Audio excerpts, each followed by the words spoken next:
dengan caranya di waktu yang tepat. Katakan, Tuhan melihat, Dia jadikan semua. Nah, Bapak Ibu Saudara, jadi percaya bahwa Tuhan Yesus Dia sanggup membuka pintu-pintu yang tertutup. Mungkin ada pintu-pintu berkat yang tertutup, tetapi Dia Tuhan yang sanggup membukakan bagi saya dan Bapak Ibu Saudara pintu apapun itu. Namun Bapak Ibu Saudara, dengar baik-baik. Terkadang memang ada pintu-pintu yang sengaja Tuhan tutup untuk kita. Memang ada pintu yang Tuhan izinkan tertutup buat kita. Sama seperti Yesus. Makanya kemudian satu waktu Yesus naik ke bukit Getsemani, kemudian Dia berdoa di sana sebelum Dia disalibkan. Maka kemudian Yesus berdoa sampai peluhnya menitik bagaikan darah. Nah, apa yang Yesus doakan? Maka kemudian Yesus berdoa seperti ini, Bapak Ibu Saudara. Ya Bapa, sekiranya Engkau berkenan, maka lalukanlah cawan ini dari kami. Kalau Engkau berkenan, singkirkan salib penderitaan ini daripada kami. Tetapi jangan kehendakku yang jadi, tetapi biarlah kehendak-Mu Bapa yang terjadi. Amin. Nah, saya tanya, apakah kemudian penderitaan itu disingkirkan oleh Bapa? Apakah salib itu kemudian disingkirkan oleh Bapa? Ya. Saya tanya, apakah doa Yesus itu dijawab? Tidak. Salib itu tetap ada, penderitaan itu tetap ada. Dia dicabut,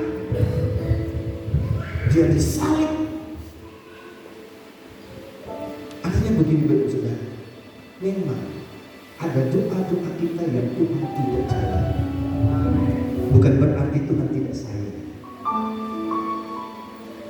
Bukan berarti Tuhan tidak care dengan kita. Namun pesan Tuhan, Tuhan tahu yang terbaik buat saya dan Tuhan. Amin. Amin. Nah, kita 2 Korintus pasalnya yang kedua ayat 14. 2 Korintus pasal yang kedua ayat 14. Mari kita lihat firman Tuhan ini.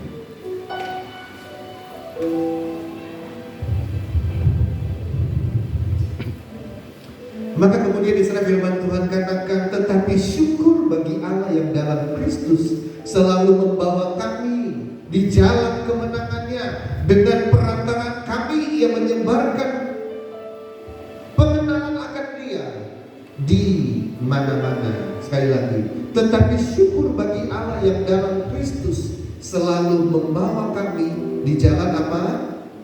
Kemenangan. Nah, yang menjadi kesaksian, Rasul Paulus menjadi saksi bahwa setiap jalan-jalan Tuhan membawa kepada kemenangan.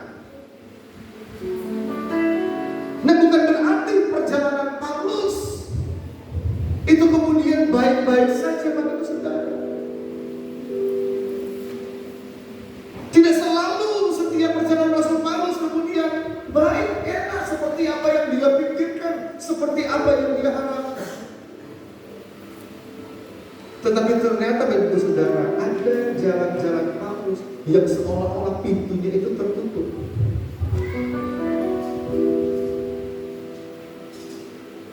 Makanya kemudian di dalam firman Tuhan tadi kata selalu, nanti kata sama garis bawahi kata apa? Selalu membawa kami kepada jalan kemenangan. Nah, Bapak Saudara, satu waktu Rasul Paulus ini dengan penuh keberanian dan rasa percaya diri, maka kemudian dia mendatangi imam-imam besar. Kalau sekarang itu seperti pimpinan gereja. Kalau kita di gereja Bethel Indonesia ada yang namanya ketua perwil, ketua wilayah, atau ketua BPD se-Jawa Tengah. Maka kemudian Rasul Paulus sama dia datang kepada imam besar atau gembala jemaat atau pimpinan gereja. Maka kemudian di dalam Kisah Para Rasul pasal 9 ayat 3 sampai ayat yang 9, maka kemudian di sana menceritakan kehidupan Rasul Paulus. Waktu itu namanya belum Paulus, masih disebutkan sebagai Saulus. Maka kemudian dengan hati yang berkobar-kobar, kemudian dia meminta surat kepada imam besar untuk dibawa kepada majelis-majelis yang ada di Makedonia.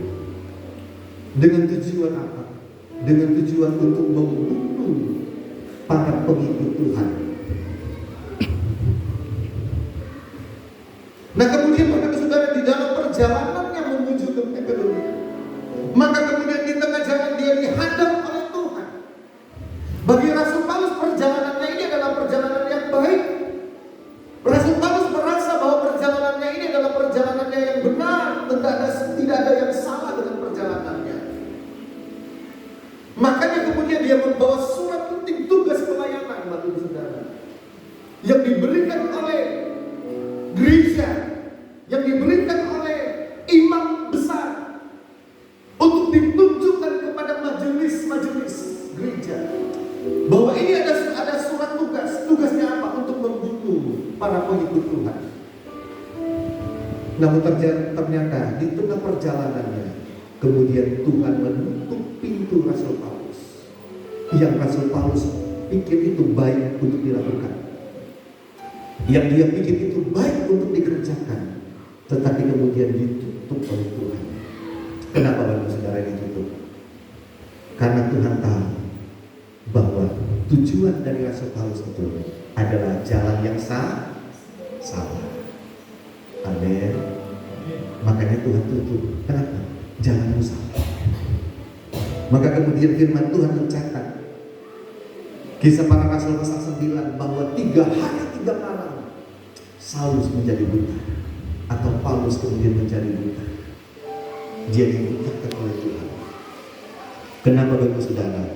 Pasal 9 ayat 1 dan 2. Mari kita baca Kisah Para Rasul pasal 9 ayat 1 dan 2.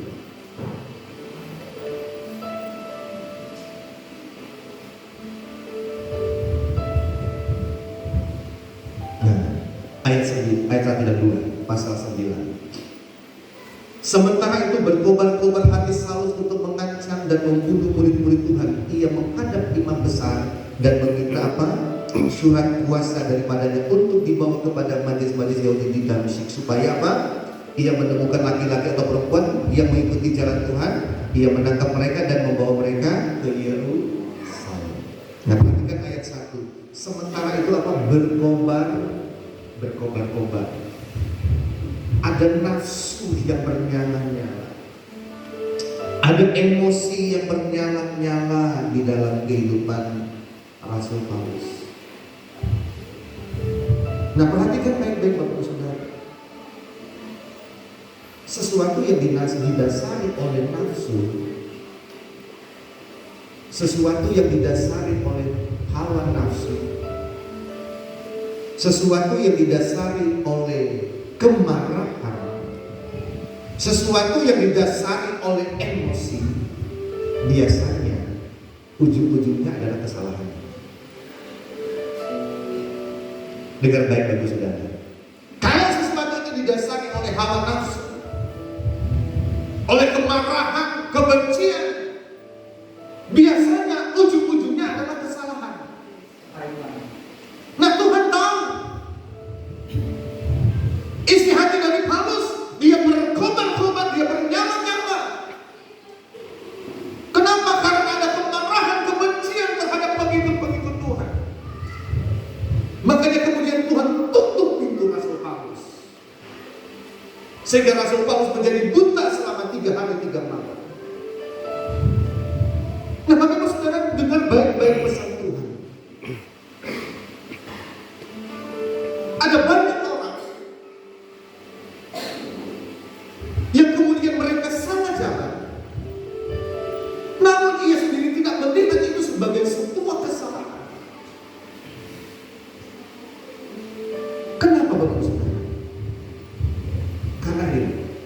merasa diri benar. Paulus dia melihat itu sebagai sebuah kesalahan. Makanya hatinya berkobar-kobar untuk pergi menangkap para pengikut-pengikut Tuhan di Yerusalem. Para imam-imam, mereka memberi surat kuasa bawa kepada majelis. Mereka tidak melihat itu sebagai sebuah kesalahan. Nah, hati-hati Bapak Ibu Saudara. Di minggu Paskah ini, mari kita belajar sama-sama. Mari kita bersama-sama belajar bahwa terkadang memang ada pintu yang sengaja Tuhan tutup. Kenapa? Karena Tuhan tahu ujung-ujungnya kita bisa mengalami yang namanya kehancuran. Mungkin kita bisa mengalami yang namanya kegagalan. Atau mungkin jalan yang kita pilih itu adalah jalan yang salah. Tetapi kita selalu merasa benar. Nah, ini Bapak Ibu Saudara bahaya Bapak Ibu Saudara. Kalau orang-orang itu kemudian dia terus merasa benar, membenarkan dirinya sendiri, ini bahaya. Tidak pernah mau mengakui yang namanya kesalahan. Ada beberapa banyak dari kita yang terus merasa diri kita itu benar. Dan biasanya orang kalau merasa dirinya benar, dia akan suka begini. Hai, benar, hai. Atau kemudian dia akan berkata gini, guru. Oh, seharusnya ada seperti ini gara-gara. Dan ini selalu yang terjadi di dalam kehidupan kita, terjadi di dalam kehidupan kekristenan, bahkan terjadi di dalam kehidupan gereja. Nah, maka pesan Paskah Bapak Ibu Saudara buat kita bahwa Tuhan mau supaya gereja Tuhan itu berjalan dengan baik, berjalan secara harmonis, bergandengan tangan, jemaat Tuhan bersama dengan para hamba-hamba Tuhan, bukan saling membenarkan diri, tetapi saling mengoreksi diri kita masing-masing, supaya pintu-pintu itu kemudian terbuka, pintu-pintu yang baik itu terbuka buat kita.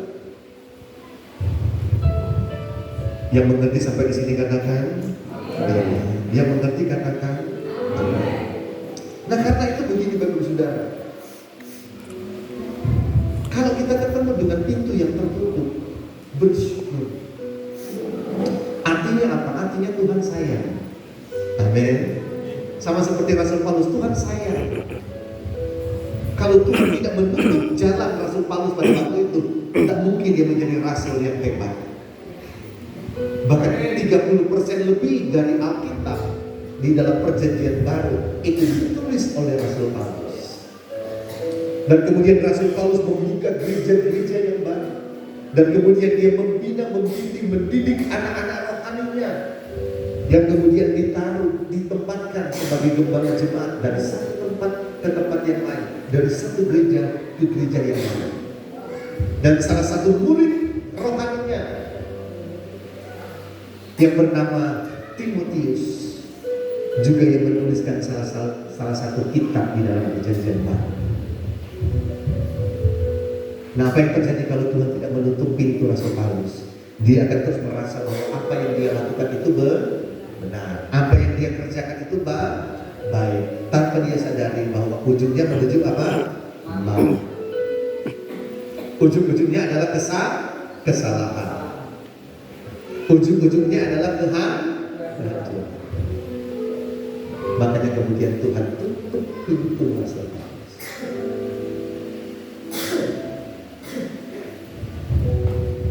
Namun saya berdoa supaya kita tidak salah di dalam mengambil keputusan. Amin. Keputusan itu jangan berdasarkan apa? Hawa nafsu. Jangan berdasarkan apa? Emosi. Emosi itu diredam dulu, ditahan dulu. Jangan waktu marah, lagi marah-marah kemudian ngambil sebuah keputusan. Bisa-bisa itu salah. Harus sabar. Amin. Amin. Kalau Tuhan tutup pintu artinya apa? Tuhan selalu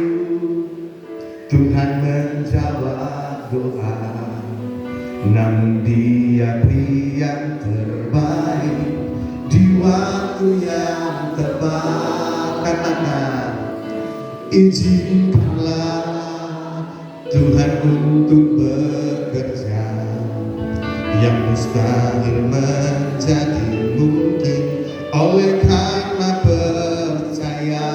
Angkat tanganmu. Yesus mendengar lebih dari yang ku doakan. Yesus menjawab lebih dari yang ku harapkan. Dengan caranya di waktu yang tepat, ku kan melihat Dia jadikan. Sekali lagi angkat tanganmu, katakan, Yesus mendengar lebih dari yang ku doakan. Yesus menjawab. Amin. Haleluya. Di waktu yang tepat, Tuhan melihat Dia jadikan semua. Nah, beri tepuk tangan buat Tuhan Yesus. Sebab rencana Tuhan, Dia mau menjadikan semua indah pada waktunya. Kalau belum waktu Tuhan, kemudian itu kita kerjakan, kita berusaha supaya itu jadi, maka ujung-ujungnya adalah kesalahan. Bapak Ibu Saudara bisa lihat contoh dari seorang anak yang bungsu yang datang kepada bapaknya. Pak, aku minta semua warisanku, belum ada jadi bagi, tunggu sabar. Nah, saya mau sekarang, pokoknya sekarang, apapun harus sekarang. Nah, kadang-kadang anak-anak muda yang seperti ini, orang tua bilang nanti, mama bilang nanti, papa bilang nanti. Nah, pokoknya sekarang, nggak mau sekarang. Bahkan tidak sedikit anak-anak muda yang ngancam orang tua. Nah, apa yang terjadi dengan anak bungsu ini? Kemudian ayahnya bilang, ya wes, tak kei. Kamu punya, butuh apa? Saya minta semua warisan saya. Ya wes, tak kei. Apa yang terjadi kepada anak yang bungsu ini? Ujung hidupnya, akhir hidupnya seperti apa? Sasar. Ujung hidupnya apa? Makan makanan dari babi. Bahkan ampas makanan dari babi itu dimakan, tidak punya makanan lagi. Nah, ini loh orang kalau berdasarkan emosi seperti ini.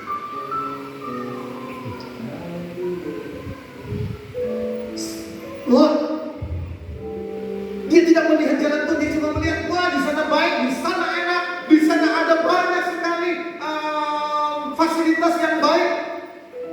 Maka kemudian Lot melihat Sodom dan Gomora, dan dia pergi ke sana. Dan apa yang terjadi dengan Lot? Bagaimana dengan ujung kehidupannya? Sangat tragis bagi saudara. Kenapa? Karena anak-anaknya yang perempuan, cara berpikir mereka kemudian dipengaruhi oleh budaya Sodom dan Gomora, yaitu dipenuhi dengan seks bebas. Bahkan di sana terjadi yang namanya gay ada di sana, lesbian ada di sana. Maka kemudian ketika mereka keluar dari Sodom dan Gomora, Lot bersama dengan dua putrinya. Maka kemudian terjadi kekejian di dalam gua. Kedua anak ini membuat papanya malu. Nah, Bapak Ibu Saudara lihat, kalau kita sampai salah ini, maka ujung-ujungnya adalah kehancuran. Makanya kalau Tuhan hari ini tutup pintumu, mungkin engkau belum diberkati. Amin. Mungkin sakit penyakitmu belum disembuhkan. Mungkin ada doa-doa kita tetap bilang, Tuhan tolong. Namun sampai hari ini Tuhan belum jawab. Bukan berarti Tuhan tidak sayang. Tuhan sayang dan Dia tahu yang terbaik buat saya dan engkau. Indah pada waktu. Amin. Amin. Nah, yang kedua Bapak Ibu Saudara, kenapa Tuhan menutup pintu Rasul Paulus? Mari kita lihat Di dalam 2 Korintus pasal 12 ayat 7 dan ayat 8. 2 Korintus pasal 12 ayat 7 dan ayat 8. Nah, ayat 7 kemudian firman Tuhan bilang seperti ini, dan supaya aku jangan meninggikan diri karena pernyataan-pernyataan yang luar biasa, maka aku diberi suatu duri di dalam dagingku, yaitu seorang utusan iblis untuk mengecoh aku supaya aku jangan sombong, jangan meninggikan diri. Ayat 8. Tentang hal itu aku sudah 3 kali berseru kepada Tuhan supaya utusan iblis itu mundur daripadaku. Ayat 9. Perhatikan baik-baik, tetapi jawab Tuhan kepadaku, cukuplah kasih karunia kepada bagimu, sebab justru dalam kelemahanlah kuasaku menjadi sempurna.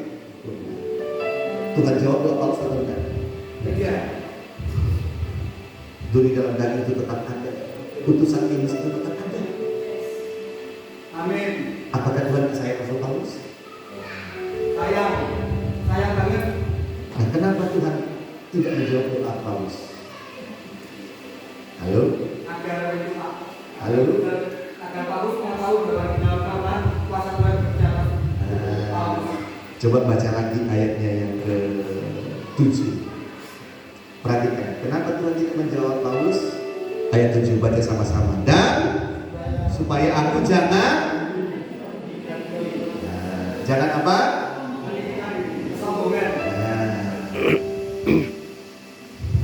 Nah, ternyata Tuhan tahu. Makanya kemudian Tuhan tutup supaya Rasul Paulus dia tetap rendah hati, supaya Rasul Paulus itu tidak sombong. Nah, makanya kemudian Tuhan tutup. Mungkin apa yang kita inginkan, mungkin apa yang kita doakan, mungkin apa yang kita mau, hanya untuk memenuhi kesombongan saya. Mungkin apa yang kita inginkan hanya menutupi gengsi dan kesombongan kita. Tuhan tahu kalau kemudian itu dipaksakan, maka saudara, rumah tanggamu akan babak belur, engkau sendiri akan babak belur sampai ke ujung sana. Kalau dipaksakan pasti babak belur. Nah, Tuhan saya makanya Tuhan tutup jalan, Tuhan tutup itu supaya bapak dan saudara tidak babak belur. Rumah tangga itu kalau babak belur baru saudara takut bisa berantakan. Ada banyak rumah tangga yang kemudian akhirnya berakhir di dalam perceraian. Kenapa? Dibuat babak belur dengan ekonomi, dibuat babak belur dengan keuangan. Maaf baru saudara, kenapa? Memaksakan sesuatu yang tidak penting. Maksudnya kalau Tuhan itu jalan jangan paksa. Dia sedang merencanakan sesuatu yang sangat baik untuk kita. Jangan dipaksakan. Anak-anak muda sama. Shalom anak-anak muda. Berapa banyak anak muda di tempat ini? Shalom. Dia muda lah. Sama. Anak-anak muda cari jodoh juga seperti itu. Jangan dipaksakan. Ya. Haleluya. Doa sama Tuhan. Bapak ibu saudara yang punya anak muda, berapa banyak bapak ibu saudara yang punya anak muda di tempat ini? Punya anak remaja? Pak. Nah, punya anak remaja masih muda. Nah, ajarkan mereka untuk mendoakan pasangan hidup. Saya, istri kami, sekeluarga itu sudah mengajarkan anak kami untuk mendoakan pasangan hidup dari sekarang. Dari bukan sekarang, sudah lalu. Bahkan anak saya masih kecil yang perempuan sudah kami doakan untuk pertemukan dia dengan pasangan hidup yang terbaik. Amin. Jangan sudah mendekati expired. Masa. Memang tidak ada kata terlambat, tapi ada baiknya masih jauh-jauh dari doa. Yang mengerti katakan. Nah, bagi saudara, kita kembali pada Rasul Paulus. Mungkin Tuhan tutup pintu kita, kenapa?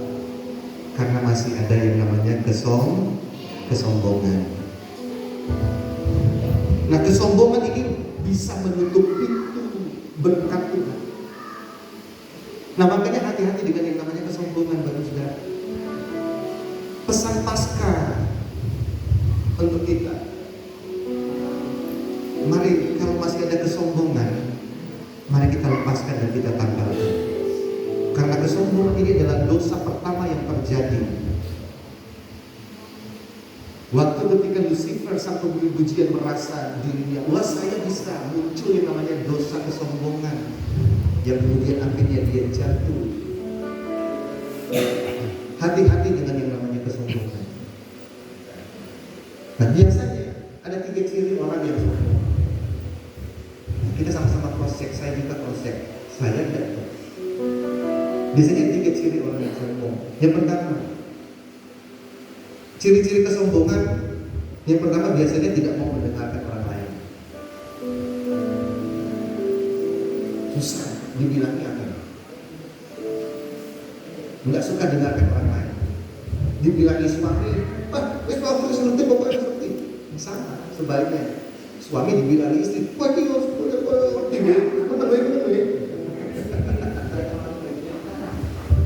kalau ada yang seperti itu betul.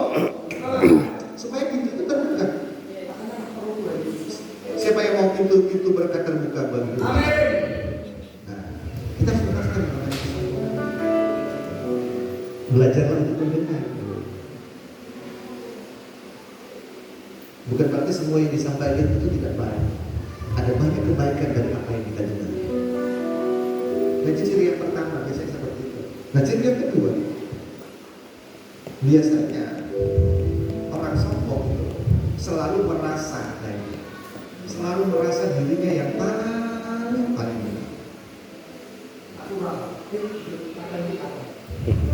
Selalu merasa dirinya yang paling benar. Dan yang ketiga, biasanya orang yang sombong itu selalu suka merendahkan orang lain. Selalu apa? Suka merendahkan orang lain. Nah, kalau ada ciri-ciri seperti ini, mari cepat-cepat kita buat supaya pintu berkat Tuhan itu terbuka buat kita, dan itu tidak ditutup oleh Tuhan. Karena Dia Tuhan yang sanggup membukakan pintu-pintu bagi kita. Dia juga Tuhan yang sanggup menutup pintu bagi kita. Sebab bagi Tuhan tidak ada yang mustahil. Nah, hati-hati.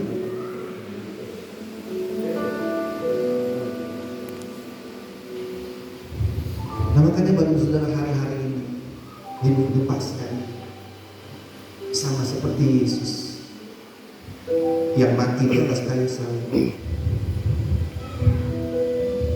Dia berdoa kepada Tuhan, ya Bapa, sekiranya Kau berkenan, lalukan cawan ini daripada. Tetapi cawan itu bukannya berlalu, tetapi cawan itu tetap diizinkan untuk dilewati oleh Yesus Kristus.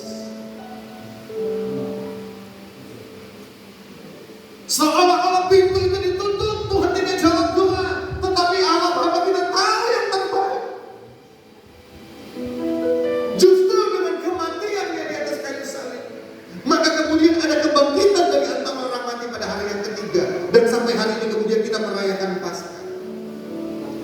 Justru dengan kematiannya di atas kayu salib membuka pintu-pintu yang tertutup bagi generasi-generasi.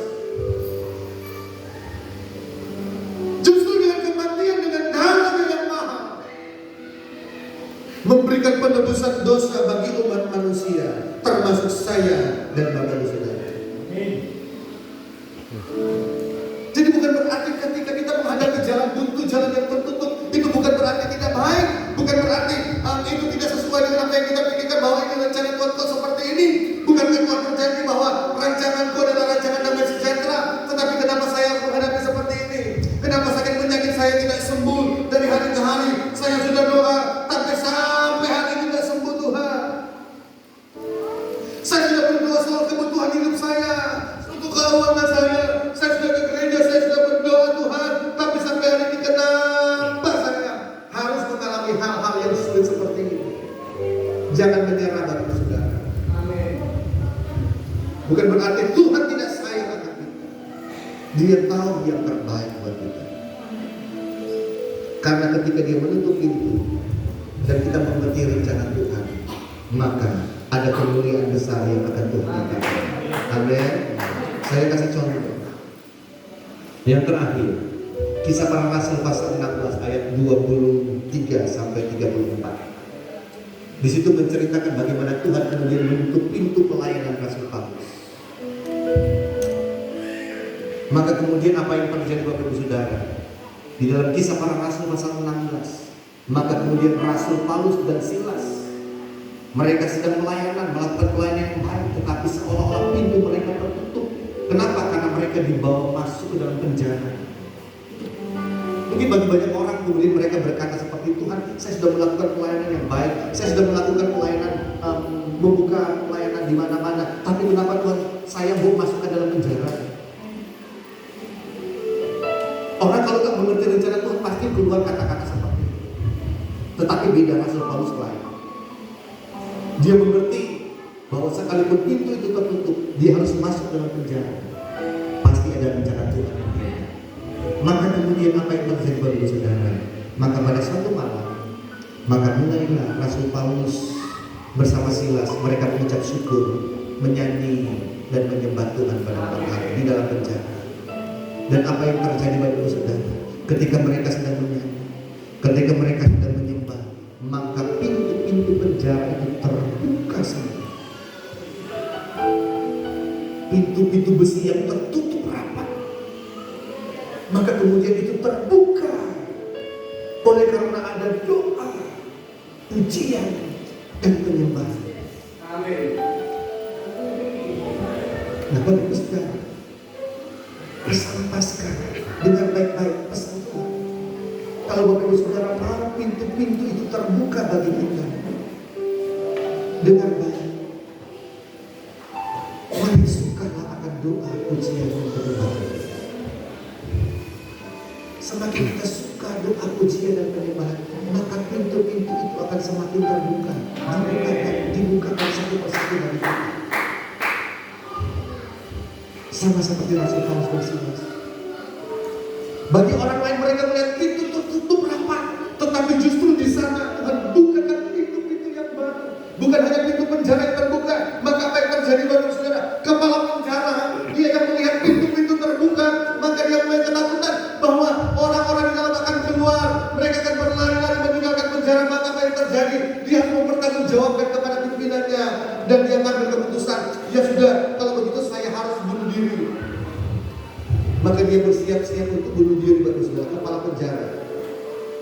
Dan kemudian kepala penjara itu didatangi oleh Rasul Paulus dan Silas. Dan akhirnya kepala penjara ini tidak jadi bunuh diri pada waktu itu. Namun yang terjadi apa Bapak Saudara kepada kepala penjara ini? Melepaskan. Kemudian kepala penjara ini dia bertobat dan dia menerima Kristus Yesus sebagai Tuhan dan Juru Selamat. Bukan hanya kepala penjara, tetapi seisi rumahnya. Amin. Mereka mengalami keselamatan daripada Tuhan. Amin. Dan saya percaya dan saya berdoa, sama seperti Rasul Paulus, sama seperti kepala penjara, seisi rumahnya, seisi keluarganya menerima anugerah keselamatan dari Tuhan. Dan saya berdoa, keluarga-keluarga Bapak Ibu Saudara juga akan mengalami pintu-pintu yang dibukakan oleh Tuhan, pintu-pintu yang terbuka oleh karena kuasa Tuhan. Amin. Jangan berhenti berharap. Kalau masih tertutup, percayalah, artinya Tuhan sayang. Jangan pada waktu kemudian kita lagi emosi, marah, kemudian kita ambil sebuah keputusan. Amin. Ada kemuliaan di balik awan yang kabut, ada pelangi di balik awan yang tenang. Artinya ada janji Tuhan yang Tuhan beri buat kita. Yang mengerti katakan amin. Dan saya berdoa bagi saudara, apapun yang menjadi doa kita pada pagi hari ini, mungkin kita sudah bergumul lama. Ingat baik-baik, jangan berhenti berdoa. Jangan kemudian berdasarkan hawa nafsu, amarah. Jangan hanya berdasarkan kesombongan dan egois kita. Karena itu semua akan menutup pintu kita. Tetapi sama seperti 3 orang wanita di dalam Injil Markus pasal 16 yang pertama kali, ayat 1 sampai dengan 4. Mereka adalah manusia yang lemah. Mereka hanya wanita-wanita biasa. Makanya di dalam perjalanan ayat yang ketiga kemudian mereka bercerita, siapa yang akan membukakan pintu buat kita? Tetapi mereka kemudian berjalan dengan iman. Mereka percaya bahwa mereka sampai di sana dengan selamat tetap, dan apa yang terjadi, dan kemudian mereka sampai di kubur, dan ternyata mereka tidak perlu membuka pintu kubur itu. Kenapa? Karena pintu kubur itu bagian ditutupi dengan batu yang besar yang dengan berat sudah terbuka. Dan ketika wanita itu, mereka yang pertama kali melihat kemuliaan Tuhan. Bapak Ibu Saudara buka, baca ayat yang kelima. Injil Markus pasal 16.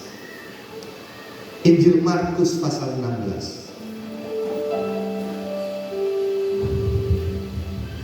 Nah kemudian ayatnya yang kelima, lalu mereka masuk ke dalam kubur dan melihat seorang muda memakai jubah putih duduk di sebelah kanan. Mereka pun sangat terkejut. Mereka lah pertama kali yang melihat kemuliaan Tuhan. Mungkin kita berkata kita ini lemah, kita tidak bisa apa-apa, tapi saya hanya punya iman, percaya bahwa indah pada waktunya. Jangan pernah berhenti, jangan pernah menyerah, terus berharap, terus percaya, maju terus di dalam Tuhan. Karena kita percaya waktu Tuhan adalah waktu yang terbaik. Amin. Mari kita berdiri bersama-sama. Bila kau izinkan sesuatu terjadi, ku percaya semua untuk kebaikanku. Bila nanti telah tiba waktumu, ku percaya kuasa-Mu memulihkan hidupku. Sekali lagi katakan, bila kau izinkan sesuatu terjadi. Haleluya. Ku percaya semua untuk kebaikanku. Bila nanti telah tiba waktunya, ku percaya kuasa-Mu memulihkan. Yang percaya katakan waktu Tuhan. Amin. Walau kadang tak mudah dimengerti, lewati cobaan, ku tetap percaya waktu Tuhan.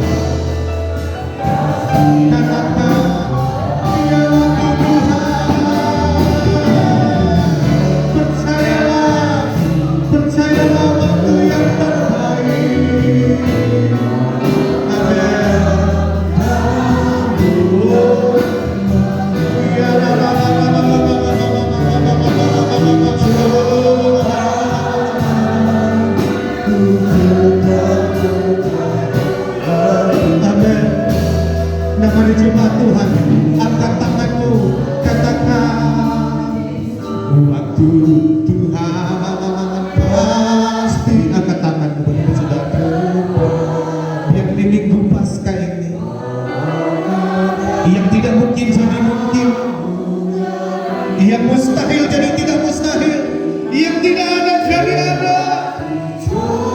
Waktu Tuhan yang terbaik. Jangan berhenti percaya, jangan menyerah di tengah jalan.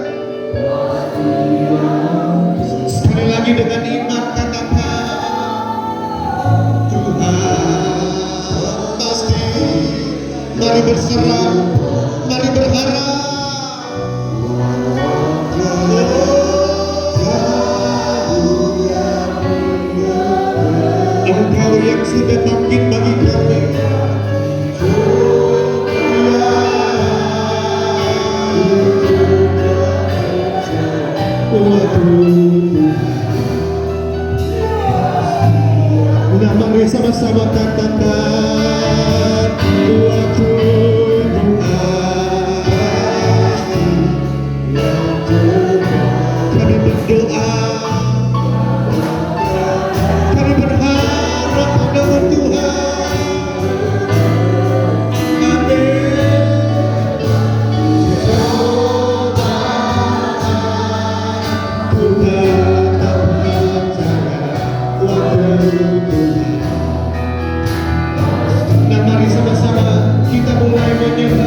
Angkat suaramu, mari sembah seperti Saul, seperti Paulus dan Silas. Ketika mereka menyembah, menaikkan puji-pujian, maka pintu-pintu itu terbuka. Dan saya percaya ketika kita menyembah pagi ini, maka ada banyak pintu-pintu yang tertutup kemudian dibukakan oleh Tuhan. Maka saya mengajak bagi saudara, mari angkat tangan, mari mulai menyembah Tuhan.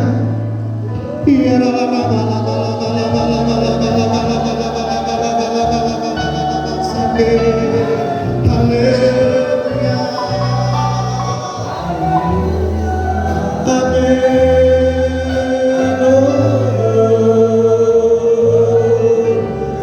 Percaya, mari terus sembah, angkat suaramu dan sembah Tuhan. Di dalam doamu Tuhan akan menjawab.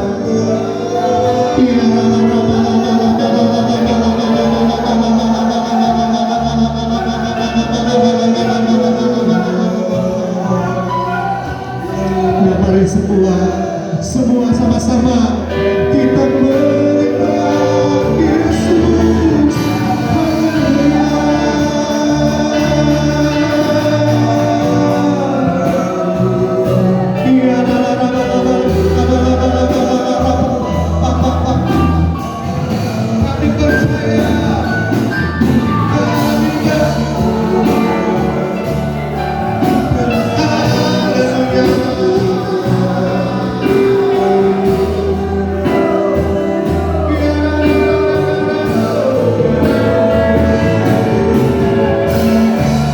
Biar berkat-Mu Tuhan turun atas jemaat-jemaat-Mu.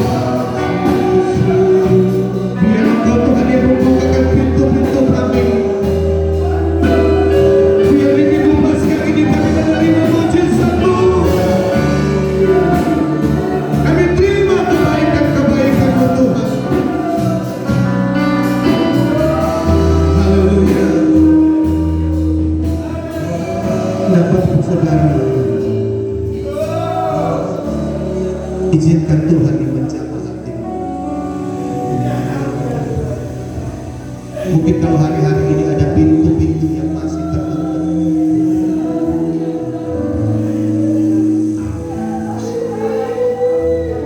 percayalah Dia Tuhan yang sanggup membukakannya bagimu.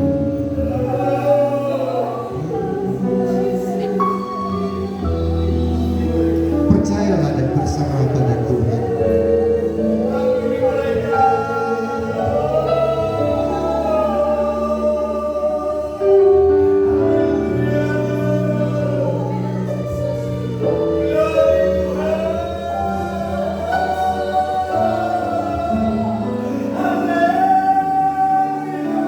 Nah, bagi saudara yang mau pintu yang sedang tertutup terbuka, engkau boleh mengangkat tangan.